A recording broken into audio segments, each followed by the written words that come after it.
Instagramga qarang, hamma o'zini baxtli ko'rsatgisi keladi. Telegramga qarang, hamma o'zini baxtli ko'rsatgisi keladi. Bor budiga chet elga borib oladi-da, o'sha joyda aylanadi. Uyda ota-onani bir hol-ahvol so'raydigan odami yo'q. Dubayga borib oladi.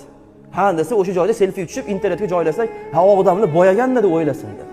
Uyda xotin hamma yoqqa olib yuribdi, mahallagaga chiqib ozgina pul bering deb turib, o'zi Dubayga borib olibdi deydi. Hayron qoladigan holatda, odamlar o'zini baxtli ko'rsatgisi kelyapti. Kim aldanyapti? Kim o'zimizni aldayapmiz xolos. Odamlar to'yib ketdi unaqa hayotdan.